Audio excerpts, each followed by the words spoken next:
Welcome back to American Nostalgia Garage. Today we're back at Ryan's, one of my favorite places to be. Lots of hot rod, cool stuff. You saw it. You saw it. I mean, let's not pretend you didn't see it. Unfortunately, we're not working on Ryan's 68 Camaro today, which is a big bummer, but we are working on an LS engine, which is always a bonus. Today we have a short block that's got to go together for one of Ryan's buddies. He wants to build a burnout machine, so we've got some parts to slam on this thing. Let's get started. All right, now this is not a proper work environment. We have some help though. We're gonna get this thing out of here. I brought an engine stand. It looks like we just dumped it on the floor there. And we're gonna get this thing up in an engine stand, start slamming parts on it.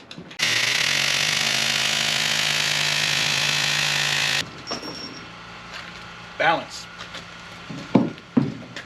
Yeah, absolutely nailed it on that. This was good. You should join like an acrobat group. They're really good at balance. Also, this thing would not shut off. I had to like pull the pin out of it.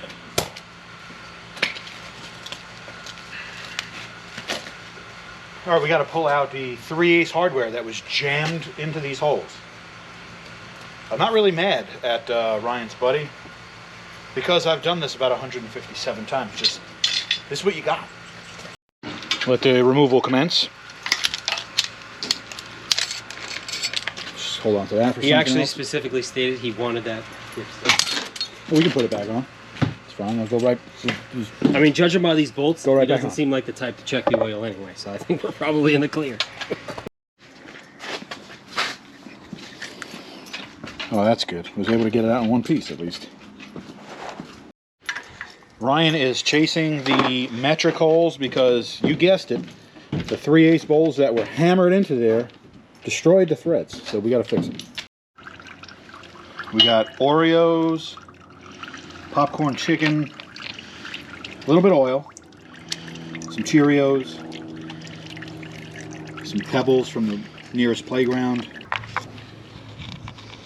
All right, we got to get these lifter trays out. The lifters are all getting replaced. These are the active fuel management, AFM lifters, like displacement on demand, all that stuff. So that's getting replaced. This valley cover is getting replaced.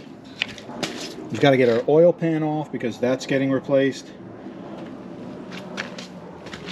Got to get our oil pump off because that's getting replaced. As I pull these out, I'm checking all the wheels. Again, we're replacing the camshaft and the lifters anyway, but I just want to make sure that we didn't eat the cam and that we're not sending metal shavings all through this engine here, because then we've got a lot more to do than we plan on doing, and we're not really touching any of the rotating assembly in this engine. So Another thing that you want to check, all the roll.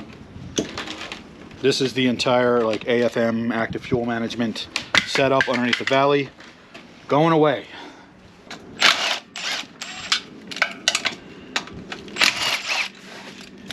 Getting the pan off here.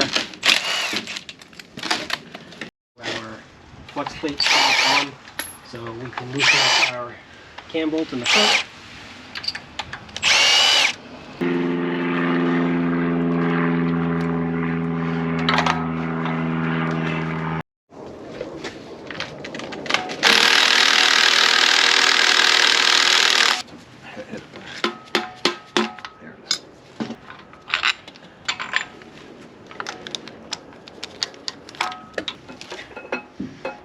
Do we have cam bearings for this? No.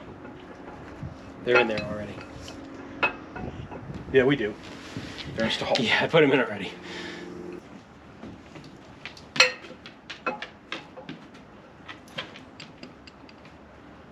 It doesn't look to be in great condition, but it's also not terrible either. And really what we're worried about now is all the bearing surfaces, because the rest of the stuff in between here obviously getting replaced with a new cam. Just gonna give a quick check to all the bearings. All right. Oh boy, dude. What? The very first one's not in good condition. It's coked on the top and it's chipped on the bottom, like we were missing a layer.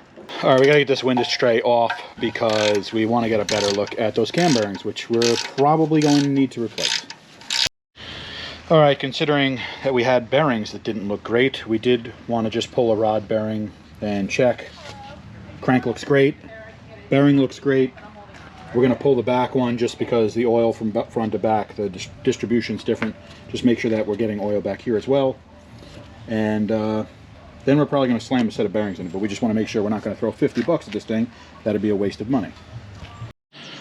All right, got the rear cover off. We got the engine situated so that we can get the tool into the back, get the tool into the front. And when I say tool, I'm not talking about me. We're talking about the cam bearing tool that's got to be used to drive these things out.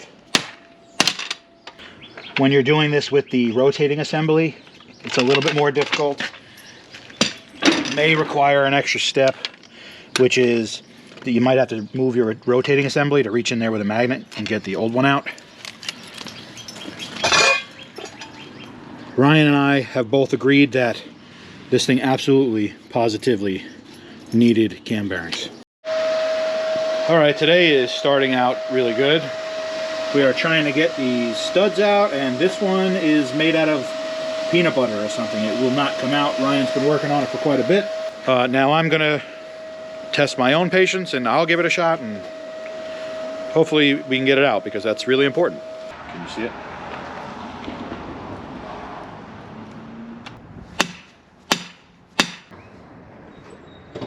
All right, cam bearings are done. A little bit of a debacle yesterday. We actually had the wrong set of cam bearings. We had the cam bearings for a Gen 3 motor, which are actually smaller than the Gen 4, which is what this is. So we had to get the right stuff. Now they're knocked in there and we're ready to go. All right, we got to get a new oil barbell in there. Ryan is going to throw a self-tapper in there, and then we're just going to yank that thing out.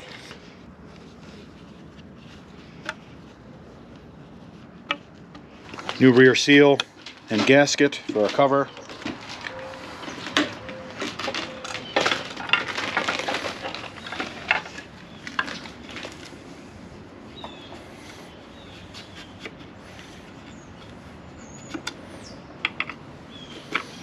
These rear covers need to be basically straight edged on the edges here, just to make sure that it's in line with the oil pan, because there are two bolts that actually come in from the oil pan to here, and you don't want this to be rocked one way or another and throw off the alignment. All right, there's our cam. It's a Texas Speed cam. It's a chopacabra cam, and these are the specs. I am being told that apparently a chopacabra looks exactly like this. Ryan's going to clean off his shaft, the camshaft, and then we're going to put the shaft in the hole. Feel good about what you just said? Not really. I don't either.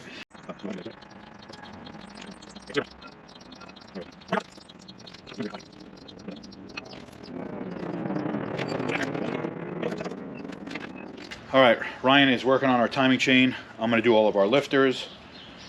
I'm going to throw each one of them in a tray. And then I'm going to put some assembly lube.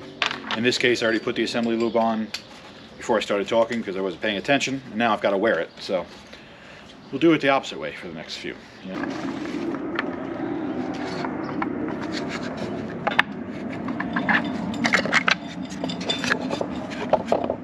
All right, there has been some things that have happened. One thing that we did, Ryan did the timing set earlier, and we didn't get a crank sprocket with it. So we actually put it together just to see if we could get away with it, and the chain was very loose. So we went out and we bought a crank sprocket. We were waiting on an oil pump now. We thought we had it here, but we don't. So we're gonna work on getting the heads on, and the rain is coming, so we gotta get busy here, and that'll probably be it for today. All right, so we took a wire brush to the tops of our pistons. I'm just going to dance over all the stuff that I left below me.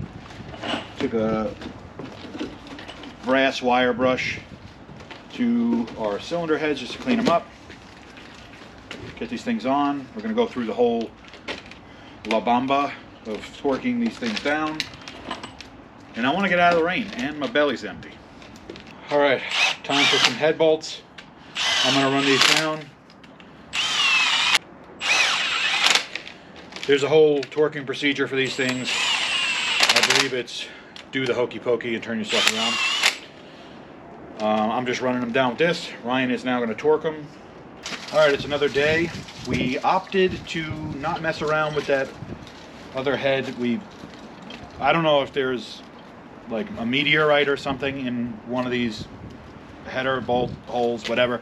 So we just got a new head because that other, trying to get it out, we destroyed the thing pretty much. So we got a head from eBay. Ryan is putting some lubricant on our head bolts. We're going to torque this thing down. I don't know, maybe we'll have an engine by the end of today. Or we'll just run into more problems and we won't. All right, Ryan is working on our cylinder heads. I'm going to try to get the front of the engine, oil pump, and all that stuff assembled. This is something I like to do. You guys have probably seen me do this before. So I like to put engine assembly lube in the oil pump. And I like to just get it, just move it around in there, go through the rotation of it, just to spread it evenly in there.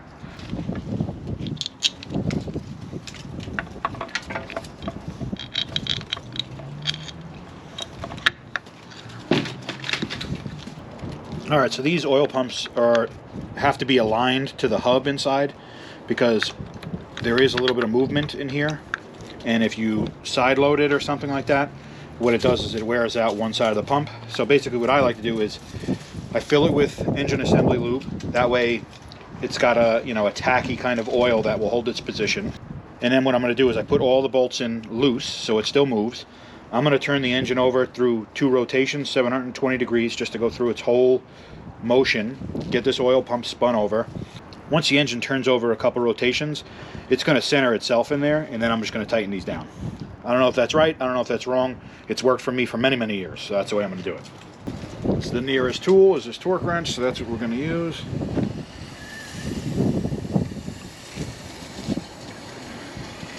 The engine has spark plugs in it, so of course this is going to be annoying. Whatever, at least the head bolts are in there, they're plugged up. Alright, probably time to flip this thing over and dress the bottom side of this engine.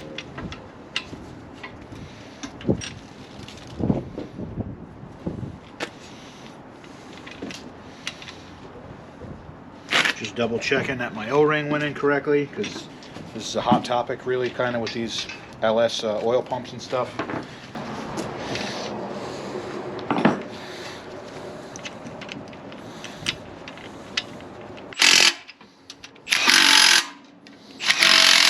Alright, so we have a new seal and a new timing cover gasket. We'll go ahead and place this on before we actually put the oil pan on. Alright, we got the front cover on. We're going to put the balancer on.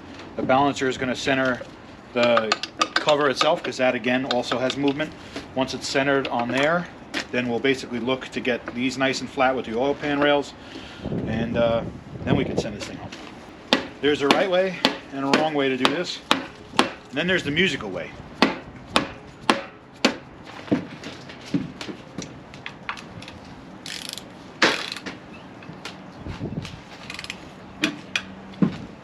All right, we are practically done here. Front cover's tight, oil pan's on, needs valve covers, that'll take 2 seconds. We're gonna throw the valve cover on, or the valley cover I should say, and the valley cover has O-rings that go underneath where the AFM, the active fuel management, was, just so that you don't lose oil pressure. There's a special valley cover when you delete this, just to get rid of that. We'll throw that on, and I guess we're about done, because we're not throwing this thing in the truck for him, as far as I know right now. Here is what the bottom of our valley cover looks like. O-rings just pressed in, and this is going to go over a regular gasket.